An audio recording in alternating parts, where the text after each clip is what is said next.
ইসলামী দণ্ডবিধি যদি কার্যকর করা যায়, ইসলামী শরিয়া যদি কার্যকর করা যায়, দেখবেন দেশে কোনো অশান্তি থাকবে না ইনশাআল্লাহ। আপনি হত্যার বদলে হত্যা, সূরা বাকারার 178 নম্বর আয়াত, ইয়া আইয়ুহাল্লাযীনা আমানু কুতিবা আলাইকুমুল কিসাসু ফিল কতলা, হে ঈমানদারগণ, নিশ্চয় হত্যার বদলে হত্যা আল্লাহ তাআলা তোমাদের উপর ফরজ করে দিয়েছেন। সূরা মায়েদার 45 নম্বর আয়াত, 6 পারার 14 নম্বর পৃষ্ঠায়, ওয়া কাতাবনা আলাইহিম ফিহা আন্নান নাফসা বিন নাফস, নিশ্চয় জানের বদলাই জান। আপনি এই বিধান কার্যকর করেন, দেখেন এই দেশের মধ্যে খুনিরা আর জীবনে খুন করার সাহস পাবে না। সূরা বাকারার মধ্যে, সূরা মায়েদার মধ্যে আয়াত আসছেন, সূরা মায়েদার 38 নম্বর আয়াত, 6 পারার 13 নম্বর পৃষ্ঠায়, ওয়াসসারিকু ওয়াসসারিকাতু ফাকতাউ আইদিয়াহুমা, যারা চোর, চাই সে পুরুষ হোক চাই সে নারী হোক, তার হাত কেটে দেন। এই বিধান আপনি কার্যকর করেন, দেখবেন এই দেশের মধ্যে আর চুরি হবে না, আর কোনো দুর্নীতি হবে না, মানুষের টাকা মারার ওই দুঃসাহস আর সে দেখাতে পারবে না। আপনি যারা ডাকাত, যারা মানুষের মধ্যে ত্রাস সৃষ্টি করে, প্রকাশ্য দিবালোকে মানুষকে গুলিবিদ্ধ করে হত্যার ষড়যন্ত্র করে, আপনি সূরাতুল মায়েদার 33 নম্বর আয়াত, 6 পারা আর 12 নম্বর পৃষ্ঠার, ইন্নামা জাযাউল লাযীনা ইউহারিবুনাল্লাহ ওয়া রাসূলাহু ওয়া ইয়াসআউনা ফিল আরদি ফাসাদান আন ইউকাত্তালু আও ইউসাল্লাবু আও তুকাত্তাআ আইদিহিম ওয়া আরজুলুহুম মিন খিলাফিন আও ইউনফাউ মিনাল আরদ, হয় তাদেরকে শুলিতে ছড়ানো হবে, হয় তাদেরকে হত্যা করা হবে, কিংবা তাদের হাত এবং পা উল্টা দিক থেকে কেটে দেওয়া হবে। এই বিধান কার্যকর করেন। যারা প্রকাশ্য দিবালোকে মানুষের সামনে অপরকে কোবানোর সাহস করে, যারা প্রকাশ্য দিবালোকে ডাকাতি করে, যারা প্রকাশ্য দিবালোকে মানুষকে গুলিবিদ্ধ করে হত্যার মতো দুঃসাহস দেখায়, এই বিধান যদি কার্যকর করেন, চ্যালেঞ্জ করে বলতে পারবো, একজন প্রকাশ্য অপরাধীকে ধরে আপনি এই বিধান কার্যকর করেন, আপনি আমাদের মিরপুর জাতীয় স্টেডিয়ামে তাদের ফাঁসির রায় সবার সামনে আপনি মিডিয়ার মাধ্যমে প্রচার করেন, সবার সামনে এই বিধান কার্যকর করেন, একজন চোরের হাত আপনি প্রকাশ্যে কেটে দেন, একজন যে ধর্ষক তাকে প্রকাশ্যে আপনি পাথর মেরে হত্যা করেন, চ্যালেঞ্জ করে বলতে পারি, এই দেশে কোনো খুন থাকবে না, কোনো গুম থাকবে না, কোনো ধর্ষণ থাকবে না, কোনো চাঁদাবাজি থাকবে না, কোনো টেন্ডারবাজি থাকবে না, কোনো সালিশ বাণিজ্য থাকবে না। কথা ঠিক কি না? ইসলামী দণ্ডবিধি কার্যকর করেন। এখন তো ইসলামী দণ্ডবিধির কথা বললেই অনেক সুশীলের গাত্রদাহ শুরু হয়ে যায়। ইসলামী আইনের কথা বললেই অনেক প্রগতিশীল ঘেউ ঘেউ করে উঠে। কথা ঠিক কি না? অনেকে হুক্কা হুয়াক শুরু করে দেয়। আল্লাহ তাআলা তাদের কথাও কোরআনের মধ্যে বলছেন, সূরা জুমারের 45 নম্বর আয়াত, 24 পারার 2 নম্বর পৃষ্ঠায় আল্লাহ কি বলেন, ওয়া ইযা যুকিরাল্লাহু ওয়াহদাহু ইশমাআজ্জাত কুলুবুল লাযীনা লা ইউমিনুনা বিল আখিরাহ, আর ওয়া ইযা যুকিরাল্লাযীনা মিন দুনিহি ইযা হুম ইস্তাবশিরুন, যারা বাস্তবিক অর্থেই পরকালকে বিশ্বাস করে না, যখন তাদের সামনে কোরআনের আয়াতের কথা বলা হয়, আল্লাহর কথা বলা হয়, আল্লাহর বিধানের কথা বলা হয়, ইশমাআজ্জাত, তাদের কলবের মধ্যে তখন সংকুচিত হয়ে যায়, তাদের অ্যালার্জি তৈরি হয়ে যায়। আর ওয়া ইযা যুকিরাল্লাযীনা মিন দুনিহি, আল্লাহর আইন বাদ দিয়ে অন্য কোনো আইনের কথা বলবেন, অন্য কোনো তন্ত্রের মন্ত্রের কথা বলবেন, ইয়াস্তাবশিরুন, তারা খুশি হয়ে যায়। আমাদের বর্তমান টকশোপাড়ার প্রগতিশীলদের এই দৃশ্য আমরা দেখছি কি না? আইনুদ্দিন আল আজাদ রহিমাহুল্লাহ একটা কথা বলেছিলেন, স্বাধীনতা চাইনি আমি এই স্বাধীনতা, স্বাধীনতা পাইনি আমি সেই স্বাধীনতা, যাহা চেয়েছি তাহা পাইনি আমি, পেয়েছি যাহা চাইনি, তাই তো আমি বিদ্রোহী আর কথাগুলো বেআইনি। যেই স্বাধীনতা আমরা চেয়েছি সেই স্বাধীনতা আমরা পাই নাই। কথা ঠিক কি না? আর যে স্বাধীনতা আমরা পেয়েছি এই স্বাধীনতা আমরা চাইনি। কথা ঠিক কি না? দেশের সার্বিক পরিস্থিতির কথা আপনারা সবাই জানেন। দেশ খুন গুম হত্যার এক আখড়ায় পরিণত হয়েছে। অপরাধীদের অভয়ারণ্য বলা যায় এই মাতৃভূমিকে। এমন কোনো অপরাধ নেই যেই অপরাধ প্রকাশ্য দিবালোকে এই দেশে হচ্ছে না। প্রকাশ্য দিবালোকে এই দেশের মানুষকে জনগণের সামনেই গুলিবিদ্ধ করা হচ্ছে। 2025 সালের জানুয়ারি থেকে নভেম্বর পর্যন্ত, ডিসেম্বরের হিসাব বাদ, এই 11 মাসে বাংলাদেশের 320 জনকে গুলি করা হয়েছে। কয়জনকে? দৈনিক গড়ে 11টি করে হত্যা এই মাতৃভূমিতে হচ্ছে। এই দেশের মা বোনরা প্রতিনিয়ত ধর্ষণের শিকার হচ্ছে। দেশ এক অস্থিতিশীল অশান্তময় পরিবেশের মধ্য দিয়ে যাচ্ছে। মানুষের জানমালের কোনো নিরাপত্তা নেই। মা বোনদের ইজ্জত আব্রুর কোনো নিরাপত্তা নেই। একজন মানুষ বাসা থেকে ঘর থেকে বের হয়ে পুনরায় ঘরে নিরাপদে ফিরে আসাটা একটা চ্যালেঞ্জিং বিষয় হয়ে দাঁড়িয়েছে। দেশের এই অস্থিতিশীল পরিবেশ, এই অশান্ত অবস্থার জন্যে দায়ী কে? কারণ কি? এর থেকে পরিত্রাণের উপায় কি? এর প্রতিকার কি?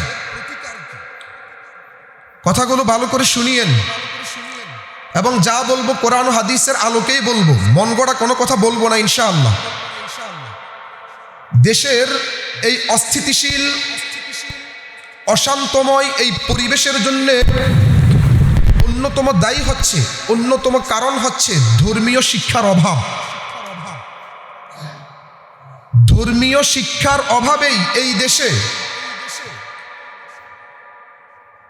এক উগ্র সন্ত্রাসী, বেয়াদব, রক্তপিপাসু, চারিত্রিক অবক্ষয়ের শিকার একটা প্রজন্ম তৈরি হচ্ছে। কথা ঠিক কি না?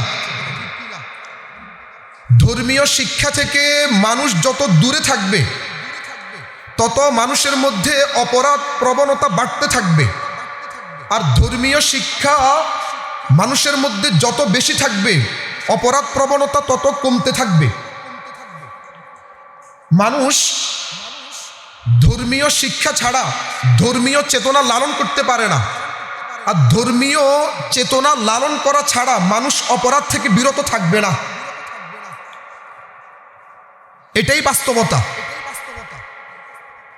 মানুষ যখন ধর্মীয় শিক্ষা, কোরআনী দীক্ষার বরকতে তার আত্মাকে পরিশুদ্ধ করতে পারবে, আত্মশুদ্ধি অর্জন করতে পারবে, তখনই সে নিজেকে অপরাধ থেকে বিরত রাখতে পারবে। অন্যথায় মানুষের এই নফস, মানুষের এই আত্মা, মানুষের এই প্রবৃত্তি অপরাধের দিকেই মানুষকে ধাবিত করে। আল্লাহ তাআলা কালামে পাকের মধ্যে ইরশাদ করেন, সূরা ইউসুফের 53 নম্বর আয়াত, 13 পারার প্রথম পৃষ্ঠায়, ইন্নান নাফসা লাআম্মারাতুন বিসসু, নিশ্চয় মানুষের এই নফস মানুষকে খারাপ কাজের প্রতি ধাবিত করে, অপরাধের প্রতি ধাবিত করে। আল্লাহ তাআলা অন্যত্র ইরশাদ করেন সূরাতুশ শামসের 8, 9, 10 নম্বর আয়াত, 30 পারার 16 নম্বর পৃষ্ঠায় কি বলেন? ফাআলহামাহা ফুজুরাহা ওয়া তাকওয়াহা ক্বাদ আফলাহা মান যাক্কাহা ওয়া ক্বাদ খাবা মান দাসসাহা। আল্লাহ তাআলা মানুষের এই নফসের মধ্যে, এই আত্মার মধ্যে, এই প্রবৃত্তির মধ্যে অপরাধ করার ওই যোগ্যতাও দিয়েছেন, তাকওয়া অর্জন করার সেই যোগ্যতাও দিয়েছেন।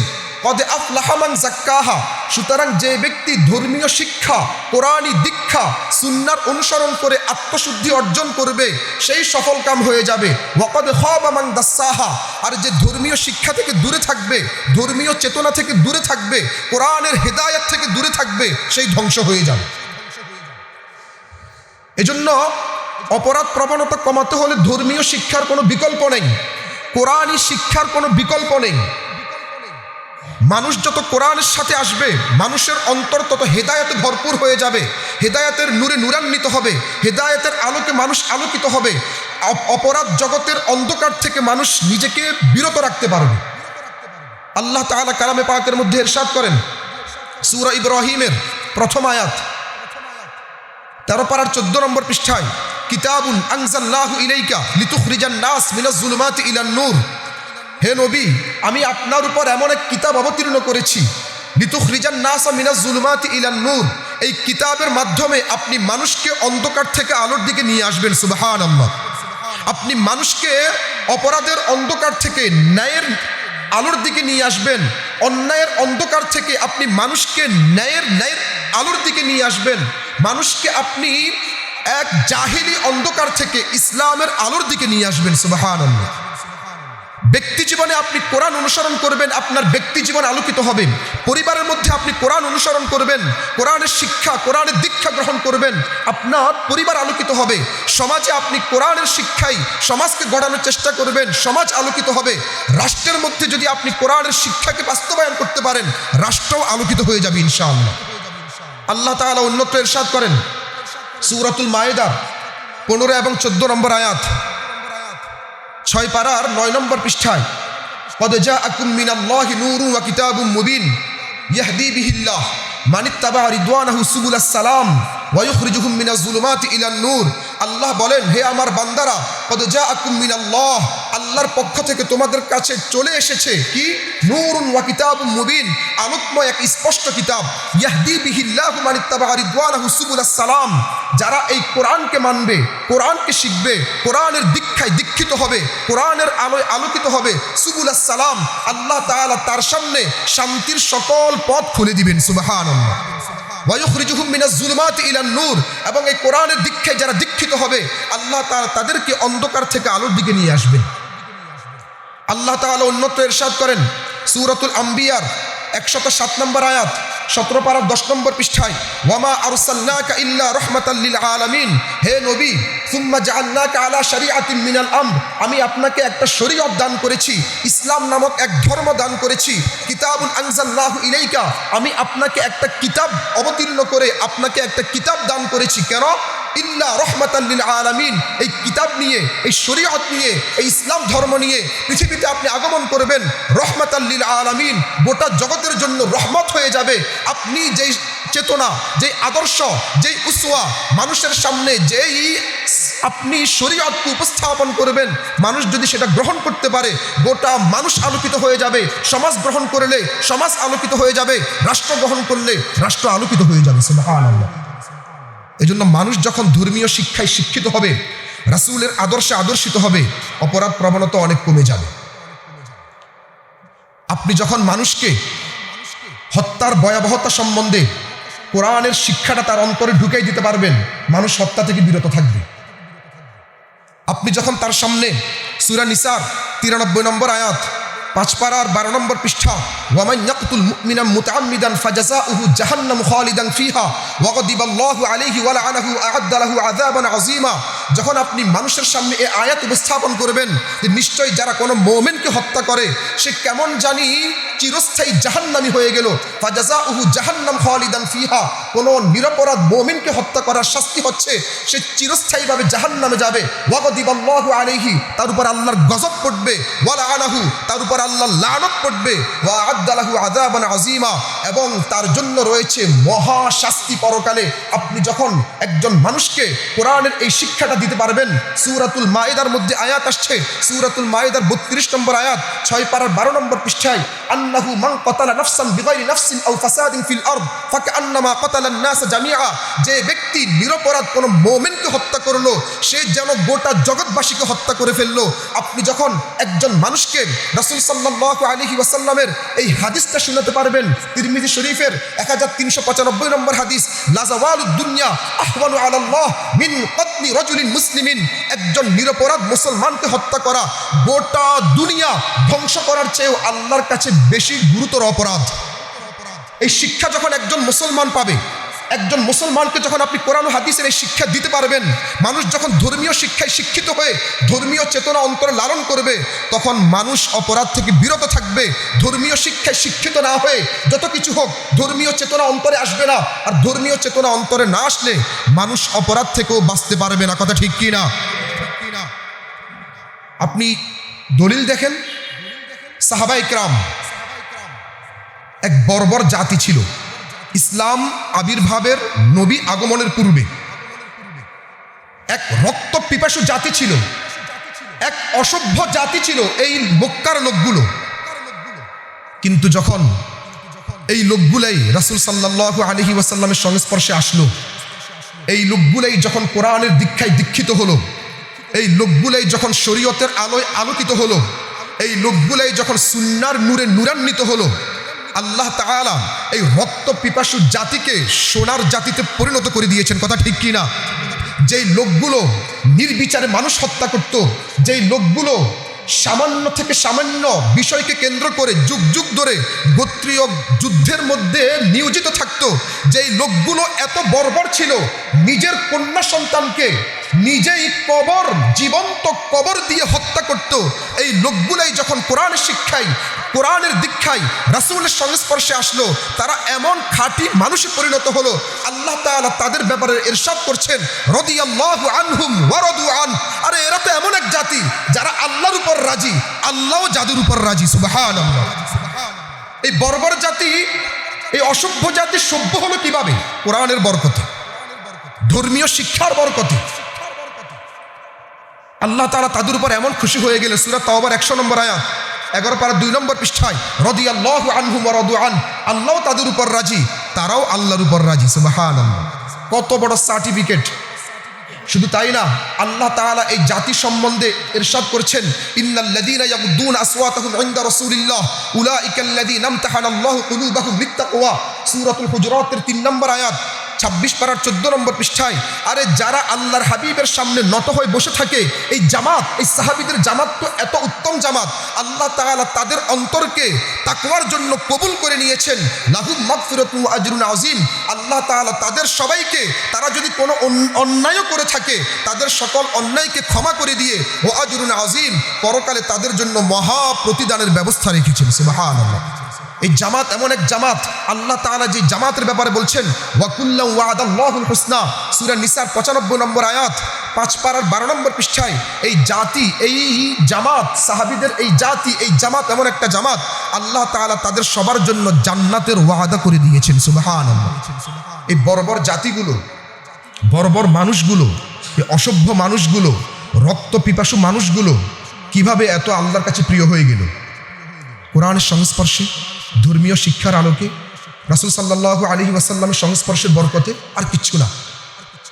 ঠিক এই বাংলাদেশের মধ্যেও আমরা যদি ধর্মীয় শিক্ষার বিকাশ ঘটাতে পারি, ধর্মীয় শিক্ষার আলোকে এই দেশের মানুষকে ধর্মীয় চেতনায় উজ্জীবিত করতে পারি, খুন বন্ধ হয়ে যাবে, গুম বন্ধ হয়ে যাবে, ধর্ষণ বন্ধ হয়ে যাবে, চাঁদাবাজি বন্ধ হয়ে যাবে, টেন্ডারবাজি বন্ধ হয়ে যাবে, সালিশ বাণিজ্য বন্ধ হয়ে যাবে। কোনো প্রকার মানুষ আর এই দেশের মধ্যে নিরপরাধ কোনো মানুষ হত্যার সম্মুখীন হবে না, কোনো মানুষ নির্বিচারে তাকে হত্যা করা হবে, এই দৃশ্য আর বাংলার মানুষ দেখবে না। কথা ঠিক কি না? ধর্মীয় শিক্ষায় মানুষকে আলোকিত করতে হবে। প্রথম কারণ হচ্ছে ধর্মীয় শিক্ষার অভাব। দ্বিতীয় যেই কারণ, এই বাংলাদেশের খুন, গুম, হত্যা, লুণ্ঠন, আমাদের দুর্নীতি, চাঁদাবাজি, টেন্ডারবাজি, সালিশ বাণিজ্য, এই অস্থিতিশীল পরিবেশের দ্বিতীয় কারণ হচ্ছে মানব রচিত ভঙ্গুর এই বিচার ব্যবস্থা। মানব রচিত এই বিচার ব্যবস্থার বিচারহীনতার কারণেই অপরাধীরা দিন দিন বেপরোয়া হয়ে যাচ্ছে। একজন অপরাধী যখন সে দেখে খুন করার পরও তার কোনো বিচার হয় না, ক্ষমতার দাপটে, টাকার গরমে সে জেল থেকে সিস্টেমে বের হয়ে আসছে, একজন ধর্ষক যখন দেখে একজন নারীকে ধর্ষণ করার পরও সে দলীয় সিন্ডিকেটের মাধ্যমে কিংবা টাকার গরমে, ক্ষমতার দাপটে সে বিচার থেকে নিজেকে বিরত রাখতে পারছে, বিচারের সম্মুখীন হতে হচ্ছে না, তখন এই ধর্ষক আরও সাহস পেয়ে যায়। একজন দুর্নীতিবাজ যখন দেখে কোটি টাকা দুর্নীতি করার পরও, হাজার কোটি টাকা বিদেশে পাচার করার পরও তার কোনো বিচার হয় না, সে সিস্টেমে বেঁচে যায়, তখন সে আরও বেশি দুর্নীতিগ্রস্ত হয়ে যায়। কথা ঠিক কি না? বিচারহীনতাই অপরাধীদেরকে আরো বেশি বেপরোয়া করে তুলতেছে। 2012 সালের ডিসেম্বর মাসে বিশ্বজিৎকে প্রকাশ্য দিবালোকে হত্যা করা হয়েছে, এখনো এই হত্যার বিচার হয় নাই। 2012 সালের ফেব্রুয়ারি মাসে সাগর রুনি সাংবাদিক দম্পতিকে হত্যা করা হয়েছে, এখনো এই হত্যার কোনো বিচার। আপনি হাসবেন, দুঃখ অনুভব করবেন, আশ্চর্যও হবেন। সাগর রুনি হত্যার তদন্তের প্রতিবেদন জমা দেওয়ার তারিখ এই পর্যন্ত 122 বার পিছানো হয়েছে। কয়বার? এর থেকে হাস্যকর বিচার ব্যবস্থার কি হতে পারে? আবরার ফাহাদকে শহীদ করা হলো, এর কোনো বিচার হয়েছে? জোরে বলেন, কোনো বিচার হয়েছে? চট্টগ্রামে আইনজীবী আলিফকে উগ্র হিন্দুত্ববাদের হাতে শহীদ হতে হলো, এর কোনো বিচার হয়েছে? জাহাঙ্গীরনগর বিশ্ববিদ্যালয়ের একটা ছাত্র মানিক নামে 100 ধর্ষণ করে 100 ধর্ষণের সেঞ্চুরি উদযাপন করা হয়েছে, এই বেয়াদবের কোনো বিচার এই বাংলার জমিনে হয়েছে? অপরাধীরা অপরাধ করবে না কেন বলেন? পিলখানার হত্যাযজ্ঞের কোনো বিচার হয় নাই। হেফাজতের সেই 2013 সালের তাওহীদের জনতাকে লাইট নিভিয়ে নির্মমভাবে শহীদ করা হয়েছে, এই হত্যার কোনো বিচার হয় নাই। তো অপরাধীরা অপরাধ প্রবণ হবে না কেন? এজন্য যদি অপরাধ দমন করতে হয়, শরিয়া আইন চাই। যদি অপরাধ দমন করতে হয় ইসলামী দণ্ডবিধি ছাড়া অন্য কোনো বিকল্প নাই, কথা ঠিক কি না? ইসলামী দণ্ডবিধি ছাড়া, শরিয়া আইন ছাড়া, কোরআনী আইন ছাড়া অপরাধ কখনো অপরাধীরা তাদের অপরাধ থেকে তারা বিরত থাকবে না। এই ভঙ্গুর বিচার ব্যবস্থা, এই মানব রচিত বিচার ব্যবস্থা এই দেশকে শান্তিময় দেশে পরিণত করতে পারবে না। বারবার তারা ব্যর্থতার পরিচয় দিবে, এটাই বাস্তব। আপনি যখন এই দেশের মধ্যে হত্যার বদলে হত্যা, ইসলামী এই দণ্ডবিধিকে কার্যকর করবেন, দেখবেন অতি তাড়াতাড়ি এদেশের খুন শূন্যের কোটায় নেমে আসবে ইনশাআল্লাহ। এটা আল্লাহর ওয়াদা। আল্লাহ তাআলা কালামে পাকের মধ্যে ইরশাদ করেন, সূরা বাকারা 179 নম্বর আয়াত, 2 পারার 6 নম্বর পৃষ্ঠায়, ওয়ালাকুম ফিল কিসাসি হায়াতুন ইয়া উলিল আলবাব, নিশ্চয় কিসাসের মধ্যে তোমাদের জন্য জীবন রয়েছে। নিশ্চয় হত্যার বদলে হত্যা, এর মধ্যেই তোমাদের জন্য জীবন রয়েছে। মানে আমি একজন মানুষ হত্যা করছি, আমি যদি তাকে হত্যা করে ফেলি তাহলে তো আরেকটা জীবন নষ্ট হচ্ছে। কিন্তু আল্লাহ কি বলতেছেন? ফিল কিসাসি হায়াতুন, হত্যার বদলে হত্যা, এর মধ্যেই জীবন রয়েছে। কারণ একজন খুনি, সে যখন খুনের অপরাধে রাষ্ট্র যখন তাকে বিচারের কাঠগড়ায় দাঁড়িয়ে তার মৃত্যুদণ্ড কার্যকর করবে, তখন আরো 100টা খুনি খুন থেকে নিজেকে বিরত রাখবে, কথা ঠিক কি না? ওয়ালাকুম ফিল কিসাসি হায়াতুন ইয়া উলিল আলবাব, কিসাসের মধ্যেই মানুষের জীবন। ইসলামী দণ্ডবিধি যদি কার্যকর করা যায়, ইসলামী শরিয়া যদি কার্যকর করা যায়, দেখবেন দেশে কোনো অশান্তি থাকবে না ইনশাআল্লাহ। আপনি হত্যার বদলে হত্যা, সূরা বাকারার 178 নম্বর আয়াত, ইয়া আইয়ুহাল্লাযীনা আমানু কুতিবা আলাইকুমুল কিসাসু ফিল কতলা, হে ঈমানদারগণ, নিশ্চয় হত্যার বদলে হত্যা আল্লাহ তাআলা তোমাদের উপর ফরজ করে দিয়েছেন। সূরা মায়েদার 45 নম্বর আয়াত, 6 পারার 14 নম্বর পৃষ্ঠায়, ওয়া কাতাবনা আলাইহিম ফিহা আন্নান নাফসা বিন নাফস, নিশ্চয় জানের বদলাই জান, আপনি এই বিধান কার্যকর করেন। দেখেন এই দেশের মধ্যে খুনিরা আর জীবনও খুন করার সাহস পাবে না। সূরা বাকারার মধ্যে, সূরা মায়েদার মধ্যে আয়াত আসছে, সূরা মায়েদার 38 নম্বর আয়াত, 6 পারার 13 নম্বর পৃষ্ঠায়, ওয়াসসারিকু ওয়াসসারিকাতু ফাকতাউ আইদিয়াহুমা, যারা চোর, চাই সে পুরুষ হোক চাই সে নারী হোক, তার হাত কেটে দেন। এই বিধান আপনি কার্যকর করেন, দেখবেন এই দেশের মধ্যে আর চুরি হবে না, আর কোনো দুর্নীতি হবে না। মানুষের টাকা মারার ওই দুঃসাহস আর সে দেখাতে পারবে না। আপনি যারা ডাকাত, যারা মানুষের মধ্যে ত্রাস সৃষ্টি করে, প্রকাশ্য দিবালোকে মানুষকে গুলিবিদ্ধ করে হত্যার ষড়যন্ত্র করে, আপনি সূরাতুল মায়েদার 33 নম্বর আয়াত, 6 পারার 12 নম্বর পৃষ্ঠার, ইন্নামা জাযাউল লাযীনা ইউহারিবুনাল্লাহ ওয়া রাসূলাহু ওয়া ইয়াসআউনা ফিল আরদি ফাসাদান আন ইউকাত্তালু আও ইউসাল্লাবু আও তুকাত্তাআ আইদিহিম ওয়া আরজুলুহুম মিন খিলাফিন আও ইউনফাউ মিনাল আরদ, হয় তাদেরকে শুলিতে ছড়ানো হবে, হয় তাদেরকে হত্যা করা হবে, কিংবা তাদের হাত এবং পা উল্টা দিক থেকে কেটে দেওয়া হবে। এই বিধান কার্যকর করেন। যারা প্রকাশ্য দিবালোকে মানুষের সামনে অপরকে কোপানোর সাহস করে, যারা প্রকাশ্য দিবালোকে ডাকাতি করে, যারা প্রকাশ্য দিবালোকে মানুষকে গুলিবিদ্ধ করে হত্যার মতো দুঃসাহস দেখায়, এই বিধান যদি কার্যকর করেন, চ্যালেঞ্জ করে বলতে পারবো, একজন প্রকাশ্য অপরাধীকে ধরে আপনি এই বিধান কার্যকর করেন, আপনি আমাদের মিরপুর জাতীয় স্টেডিয়ামে তাদের ফাঁসির রায় সবার সামনে আপনি মিডিয়ার মাধ্যমে প্রচার করেন, সবার সামনে এই বিধান কার্যকর করেন। একজন চোরের হাত আপনি প্রকাশ্যে কেটে দেন, একজন যে ধর্ষক তাকে প্রকাশ্যে আপনি পাথর মেরে হত্যা করেন। চ্যালেঞ্জ করে বলতে পারি, এই দেশে কোনো খুন থাকবে না, কোনো গুম থাকবে না, কোনো ধর্ষণ থাকবে না, কোনো চাঁদাবাজি থাকবে না, কোনো টেন্ডারবাজি থাকবে না, কোনো সালিশ বাণিজ্য থাকবে না, কথা ঠিক কি না? ইসলামী দণ্ডবিধি কার্যকর করেন। এখন তো ইসলামী দণ্ডবিধির কথা বললেই অনেক সুশীলের গাত্রদাহ শুরু হয়ে যায়। ইসলামী আইনের কথা বললেই অনেক প্রগতিশীল ঘেউ ঘেউ করে উঠে, কথা ঠিক কি না? অনেকে হুক্কা হুয়াক শুরু করে দেয়। আল্লাহ তাআলা তাদের কথাও কোরআনের মধ্যে বলছেন, সূরা জুমারের 45 নম্বর আয়াত, 24 পারার 2 নম্বর পৃষ্ঠায় আল্লাহ কি বলেন?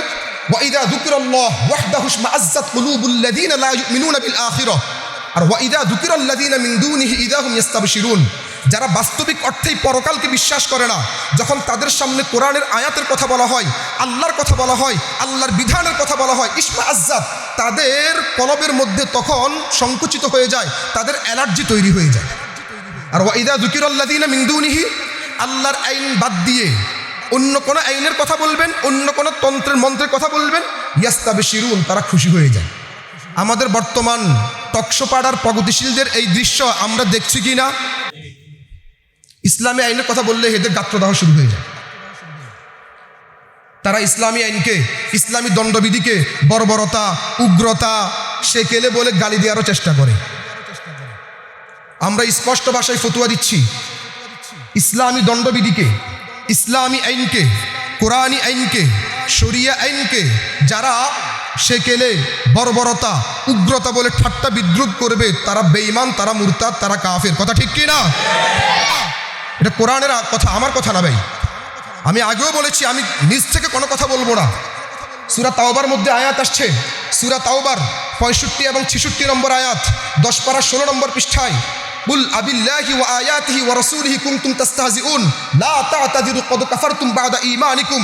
আল্লাহ বলেন, তোমরা আল্লাহকে নিয়ে ঠাট্টা করো, তোমরা আল্লাহর রাসূলকে নিয়ে ঠাট্টা করো, তোমরা আল্লাহর বিধানকে নিয়ে, আল্লাহর আইনকে নিয়ে, শরীয়ত আইনকে নিয়ে ঠাট্টা করো। লা তা'তাযিরু ক্বাদ কাফারতুম বা'দা ঈমানিকুম।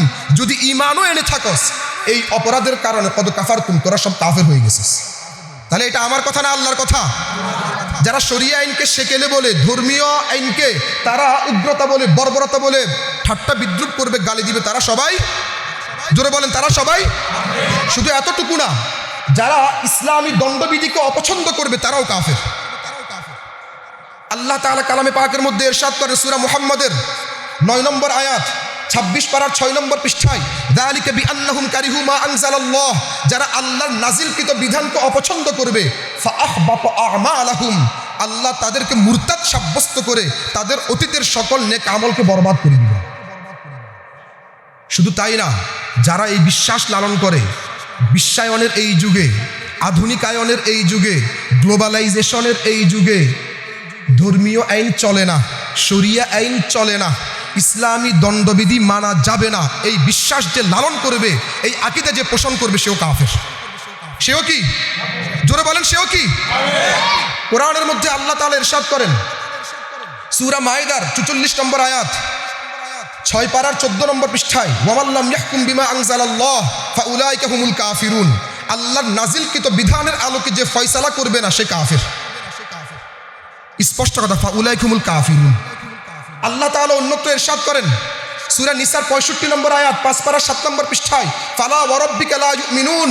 হে নবী, আপনার প্রভুর কসম করে আমি বলছি, আল্লাহর কসম করে বলতেছেন, লা ইউমিনুন, ততক্ষণ পর্যন্ত তারা মুমিন হতে পারবে না, হাত্তা ইউহাক্কিমুকা ফীমা শাজারা বাইনাহুম, যতক্ষণ পর্যন্ত তাদের মামলা মুকদ্দমায় তারা আপনাকে বিচারক না মানবে। আল্লাহর হাবিব এখন নাই, কিন্তু আল্লাহর হাবিবের সেই অনুসৃত শরীয়ত আছে না নাই? জোরে বলেন, আছে না নাই?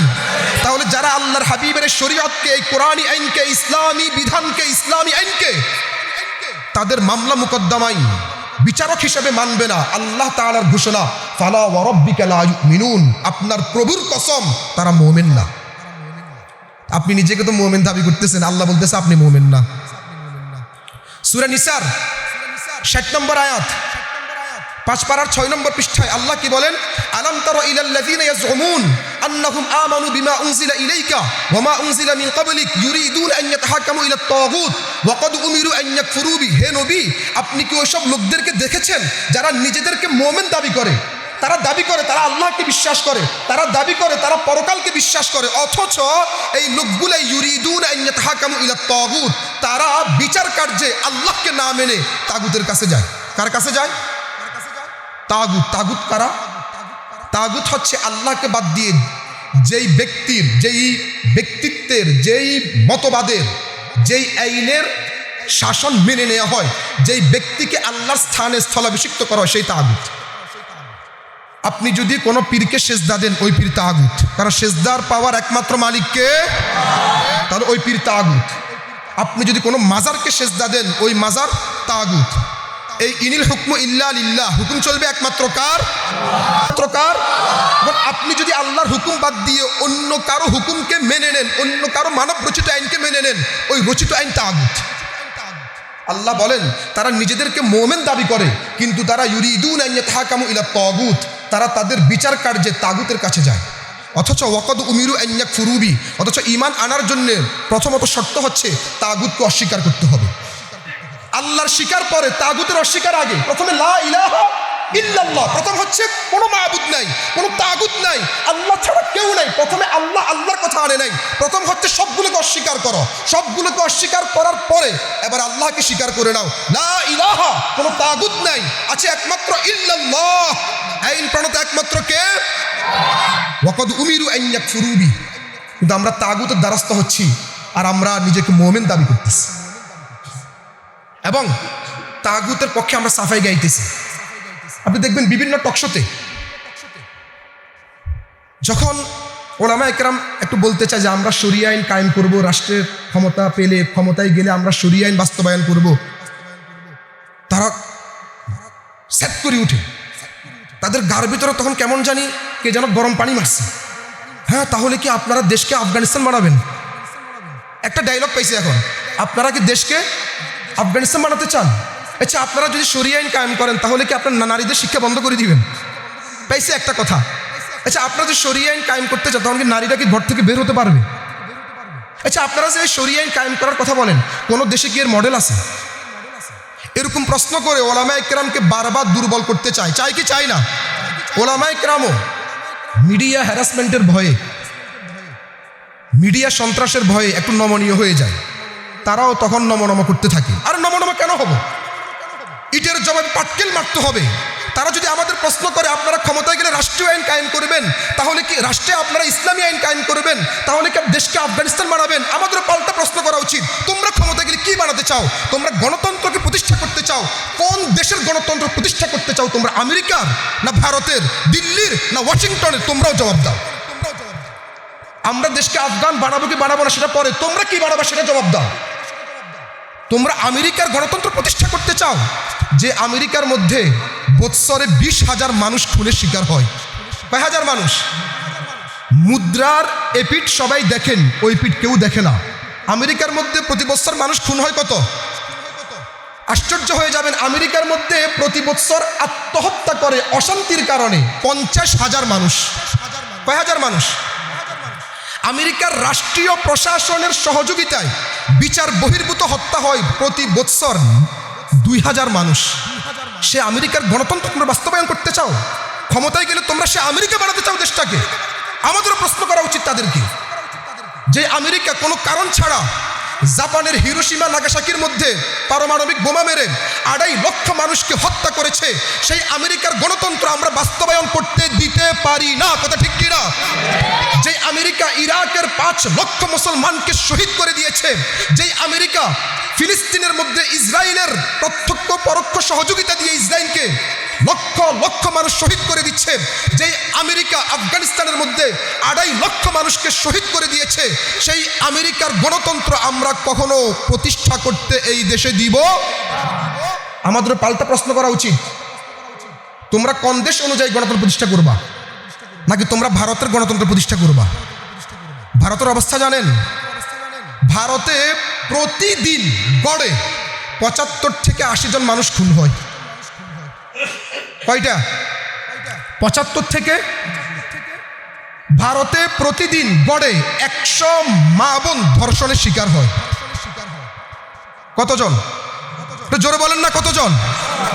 100 জন প্রতিদিন, বৎসরে না দিনে ধর্ষণের শিকার হয় 100 মা বোন।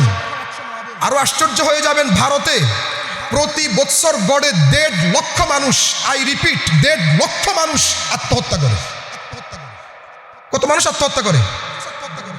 সেই ভারতের গণতন্ত্র তোমরা এই দেশে প্রতিষ্ঠা করবা? অসম্ভব, এটা আমরা দিতে পারি? যেই ভারত নির্বিচারে সীমান্তে আমার বাংলাদেশের মানুষকে হত্যা করছে, যেই ভারত বিগত 11 বৎসরে 21,000 বাংলাদেশিকে গ্রেপ্তার করে তাদের রাষ্ট্রে নিয়ে গিয়েছে, যেই ভারত মসজিদ মাদ্রাসা ধ্বংস করেছে, যেই ভারত উগ্র হিন্দুত্ববাদ প্রতিষ্ঠা করার জন্য হাজারো মসজিদকে শহীদ করে দিচ্ছে, যেই ভারত গরুর গোশত খাওয়ার অপরাধে আমার মা বোনদেরকে, আমার মুসলিম ভাইদেরকে শহীদ করে দিচ্ছে, ওই ভারতের গণতন্ত্র এই মুসলিম অধ্যুষিত বাংলাদেশে আমরা প্রতিষ্ঠা করতে দিব না। কথা ঠিক কি না? আমরা দেশকে কোন দেশ বানাবো সেটা পরের কথা।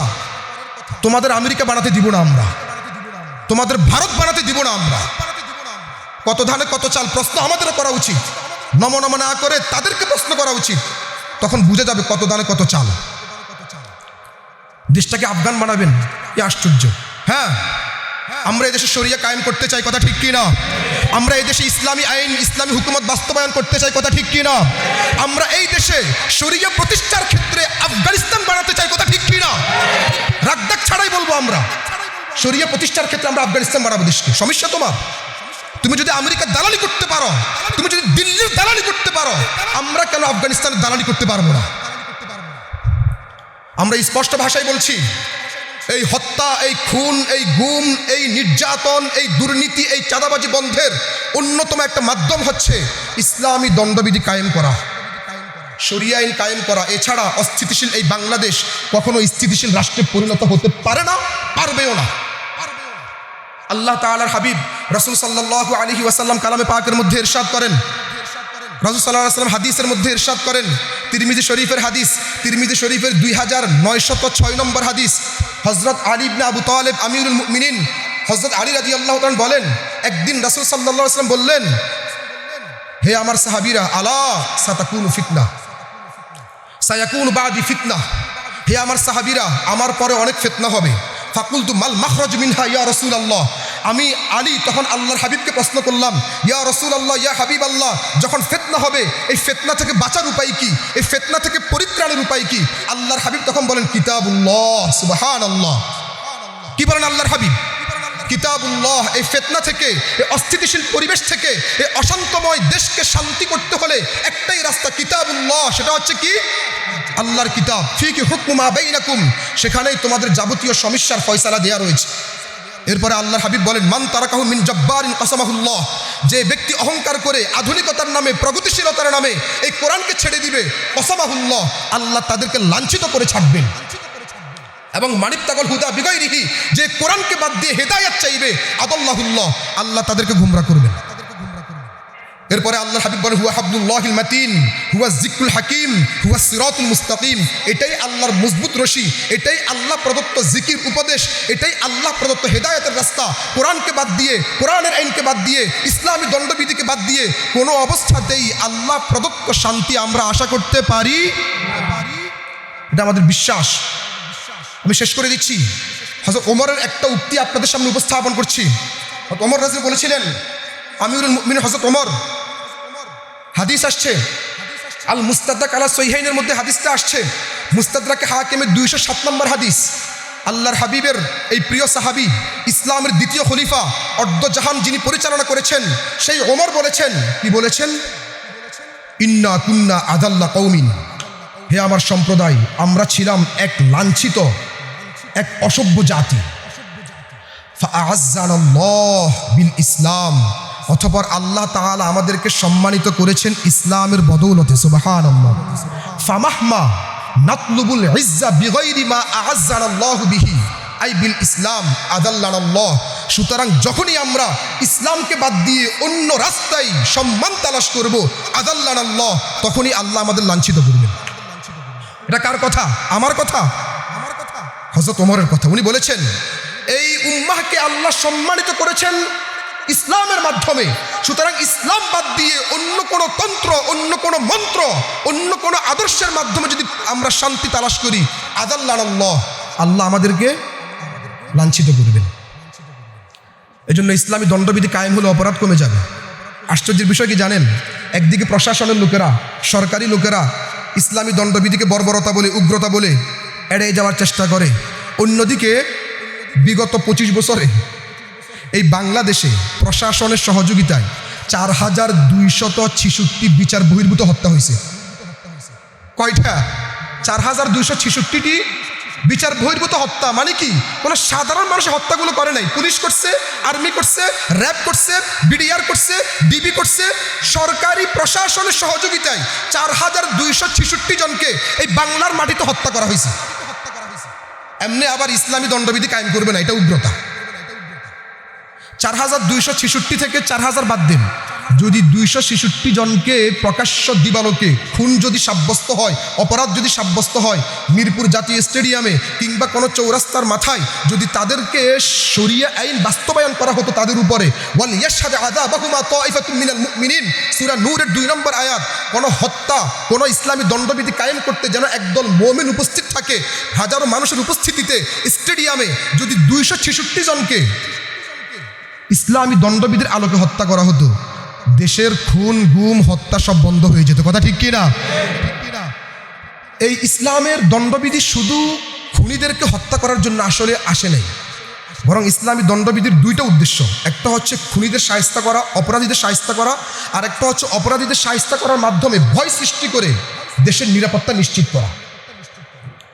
বুখারী শরীফের মধ্যে হাদিস আসছে, বুখারী শরীফের 2444 নম্বর হাদিস, রাসূল সাল্লাল্লাহু আলাইহি ওয়াসাল্লাম ইরশাদ করেন, উনসুর আখাকা যালিমান আও মাজলুমান, হে আমার উম্মতরা, তোমরা তোমাদের ভাইকে সহযোগিতা করো, সে যদি জালেমও হয় তাও সহযোগিতা করো, সে যদি মাজলুমও হয় তাও সহযোগিতা করো। সাহাবা একরাম বললেন, হাদা নানসুরহু মাজলুমান, বুঝলাম মাজলুম, তাকে আমি সহযোগিতা করব, তাকে আমি তার জুলুম থেকে রক্ষা করার চেষ্টা করব। ফাকাইফা নানসুরহু জালিমান, জালেমকে আবার সহযোগিতা কেমন করব? আল্লাহর হাবিব তখন বলেন, তাখুদু ফাওকা ইয়াদাইহি, তুমি জালেমের হাত ধরে ফেলবা, এটাই জালেমের সহযোগিতা। জালেমকে জুলুম করতে দিবা না, এটাই জালেমকে কি করা? সহযোগিতা করা। ঠিক ইসলামী দণ্ডবিধির উদ্দেশ্য হচ্ছে খুনিরা খুন করতে পারবে না, অপরাধীরা অপরাধ করতে পারবে না, ধর্ষক দর্শন করার সাহস পাবে না, দুর্নীতিবাজ দুর্নীতি করার সাহস পাবে না, সালিশ বাণিজ্য যারা করে সালিশ বাণিজ্য করার দুঃসাহস তারা দেখাতে পারবে না, যারা মাদক সেবী, যারা মাদক গ্রহণ করে তারাও মাদক গ্রহণ করতে পারবে না। ইসলামী দণ্ডবিধি কায়েম হোক, এই দেশ শান্তিময় হয়ে যাবে, ইসলামী হুকুমত কায়েম হোক, ইসলামী আইন কায়েম হোক, এই অস্থিতিশীল রাষ্ট্র স্থিতিশীল রাষ্ট্রে পরিণত হবে। তখন আর কোনো হাদি, কথা ঠিক কি না? তখন কোনো হাদিয়ার মারা যাবে না। যদি একান্ত কেউ মেরেও ফেলে, 1 সপ্তাহ অতিবাহিত হয়ে যাবে, কিন্তু খুনিদেরকে এখনো ধরা হবে না, এমন বিশ্ব বাংলার মানুষ আর দেখবে না। আজকে 1 সপ্তাহ হয়ে গিয়েছে, এখনো খুনিদেরকে কোনো ধরা হয় নাই, জানেন তো? যদি মনে করেন খুনিরা ভারতে পালিয়ে গিয়েছে, তাদেরকে আনার ব্যবস্থা করেন। প্রথম কথা হচ্ছে পালানো কিভাবে? গোয়েন্দারা কি করেছিল তখন? কিভাবে সে পালায়? যে গোয়েন্দা প্রধান সে পদত্যাগ করুক, স্বরাষ্ট্র উপদেষ্টা পদত্যাগ করুক। যদি সে বাস্তবে পালিয়ে থাকে, এখনো তাকে ধরতে পারছে না, এখনো সে ধরা ছোঁয়ার বাহিরে, এটা আমাদের বিচার ব্যবস্থা। যদি ধরেও, আপনি কি মনে করেন তার কোনো শাস্তি হবে? মিডিয়া যতদিন তোলপাট করবে ততদিন তাকে আদালতে উঠাবে, এই হবে, শুনানি আবার পিছ নামাবে, এই সেই 2 মাস 3 মাস মিডিয়া ঠান্ডা, তার বিচারক শেষ। এটা এদেশের রাষ্ট্র ব্যবস্থার আইন। আল্লাহ তাআলা আমাদের সবাইকে বুঝার তৌফিক দান করুন।